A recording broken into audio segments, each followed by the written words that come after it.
بسم اللہ الرحمن الرحیم۔ خاص طور پہ قرآن، یعنی قرآن ایسا ہونا چاہیے، حدیث ہے رسول خدا کی بھی کہ قرآن ایسا ہو کہ انسان کے گوشت میں پیوست ہو جائے، یعنی اتنا قرآن بدن کا حصہ بن جائے، قرآن نکلے گا۔ اور یہ کیسے ہو؟ کہ جب ہوگا جب مجھے اس کی اہمیت پتہ ہوگی۔ ایسے مجھے اہمیت نہیں پتہ۔ قرآن سورہ واقعہ کے اندر آپ کو کیا ارشاد فرما رہا ہے؟ قرآن سورہ واقعہ بہتر بھی ہے کہ انسان ہر رات سونے سے پہلے پڑھے، رزق کے لیے بھی بہتر ہے، انسان کے ویسے بہتر ہے اگر انسان پڑھ سکتا ہے تو۔ مگر وہاں پر قرآن دیکھیں کیا کہہ رہا ہے قرآن وہاں پر قسم کھا رہا ہے سورہ واقعہ میں، فلا اقسم، قسم کھا رہا ہے، کس کی؟ نجوم کی، تاروں کی قسم کھا رہا ہے۔ تارے کیا ہے؟ یعنی خدا قسم کھا رہا ہے تاروں کی۔ تو کتنے تارے؟ ایک ہے، دو نا، بلینز ہوں گے۔ وہ قسم کھا رہا ہے تاروں کی، یہ قسم کھا رہا ہے۔ خدا دیکھیں خدا قسم کیوں کھاتا ہے؟ میں خدا کو کیا ضرورت ہے؟ مطلب خدا جو کہے کہ خدا قسم کھا کر اس بات کی اہمیت ہمیں بتانا چاہ رہا ہے۔ کیا اہمیت بتانا چاہ رہا ہے خدا ہمیں؟ فلا اقسم بمواقع النجوم، اور تاروں کی منزلوں کی قسم کھا رہا ہے خدا۔ اور پھر خدا آگے کہتا ہے وَإِنَّهُ لَقَسَمٌ لَوْ تَعْلَمُونَ عَظِيمٌ، اور تم جانتے ہو یہ قسم بہت بڑی قسم ہے۔ خدا خود کہہ رہا ہے کہ تم جانتے ہو کہ یہ قسم بہت بڑی قسم ہے۔ یہ ابھی ہمیں تھوڑا سمجھ میں آیا کہ اتنے تارے، اتنے تارے، اتنے ستارے، یہ گلیکسی، اور ہماری گلیکسی 780 مائلز پر آر پر پتہ نہیں کہاں جا رہی ہے، کہاں جا رہی ہے، کہاں ختم ہوگی۔ یہ ابھی صرف میٹر ہے، یہ مادہ ابھی ختم نہیں ہو رہا، اور جو عالم ملکوت ہے وہ اس کے کئی گنا ہے، پھر عالم لاہوت ہے، پھر جبروت ہے، پتہ نہیں کتنے اور عالم ہیں جو ابھی ہم درک بھی نہیں کر پاتے۔ اور خدا اس پر قسم کھا کر کہتا ہے کہ اگر تم جانتے ہو یہ کتنی بڑی قسم ہے، اور قسم کھا کر کیا بات کہنا چاہ رہا ہے؟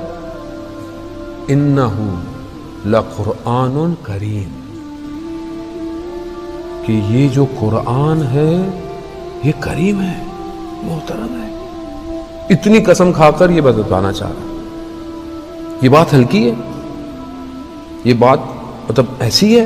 آپ کیوں قسم کھاتے ہیں اپنی زندگی میں؟ جب آپ کو پتا ہے کوئی بات مان نہیں رہا اور مجھے بات کو پروو کروانا ہے تو میں کہتا ہوں قسم ہے۔ سب سے زیادہ قیمتی چیز کیا ہوتی ہے؟ میں اپنی اولاد کی قسم کھاتا ہوں، میں اپنی اس کی قسم کھاتا ہوں، میں اپنی جان کی قسم کھاتا ہوں، میں سچ بول رہا ہوں۔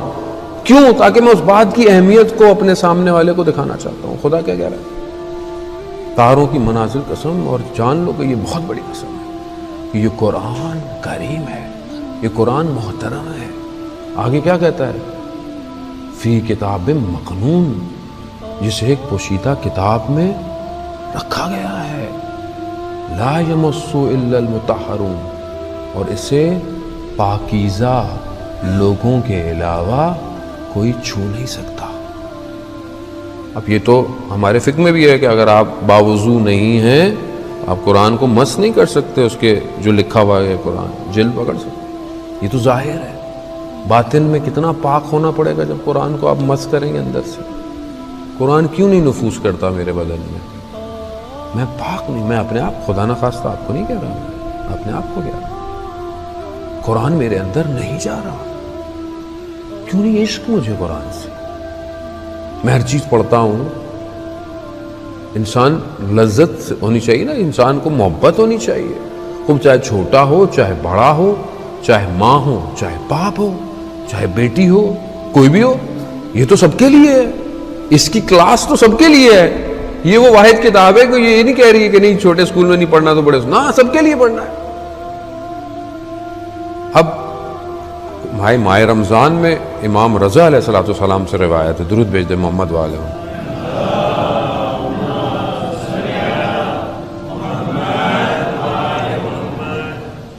امام رضا سے روایت ہے، ابا سلط، یقیناً میرے خیال میں ابا سلط نے اس بات کو بیان کیا ہے۔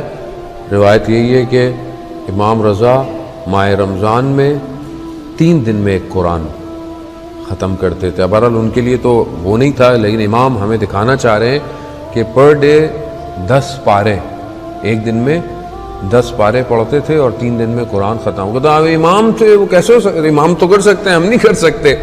تو امام خمینی رحمۃ اللہ علیہ کی سیرت میں بھی ہے کہ رمضان میں 3 دن میں ایک قرآن ختم کرتے تھے. چلے وہ امام خمینی تھے, ہم نہیں کر سکتے.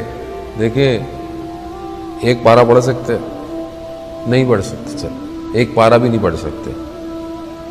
آدھا پارہ پڑھنا وہ بھی نہیں پڑھ سکتے. 50 آیتیں, 50 آیات. امام جعفر صادق علیہ الصلوۃ والسلام ارشاد فرماتے ہیں 50 آیتیں. اللہم صلی علی محمد وعلی محمد. 50 آیتیں پڑھو تاکہ غافلوں میں سے نہ ہو. یعنی غفلت سے باہر آنا چاہتے ہیں 50 آیتیں تو پڑھیں. اور آپ دیکھیں نا, ابھی ہمارے ایک دوست کہنے لگے کہ ہم کیسے پڑھیں, مطلب ہے بہت آسان ہے.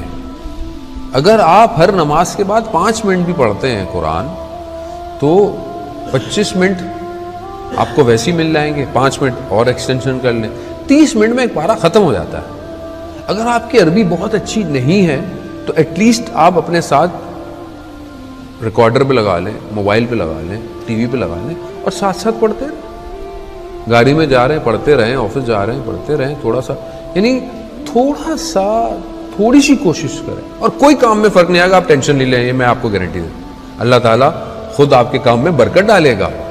کیا بولے او میں اگر 30 منٹ پورے دن میں قرآن پڑھ لوں گا تو میرا کاروبار وہ کیسے, نہیں, کچھ نہیں ہوتا. یہ سب اسی کی وجہ سے ہے. عزیزان محترم, یہ دنیا یہی رہ جائے گی. یہ بڑے بڑے اسکائی اسکریپرز بھی یہی روئی کے گالوں کی طرح قرآن کہتا اڑ جائے گا. کچھ بھی نہیں بچنے والا. صرف کیا بچے گا, وہ جو بھیجا تھا وہی بچے گا. کیا بھیج رہا ہوں میں, چاہے اچھا بھیج رہا ہوں وہ بھی رہے گا اور جو برا بھیج رہا ہوں وہ بھی رہے گا. جو میں بھیج رہا ہوں یہاں سے وہاں وہی رہے گا اور کچھ نہیں رہنے والا. میں کیا بھیج رہا ہوں ابھی میرے اپنے اوپر.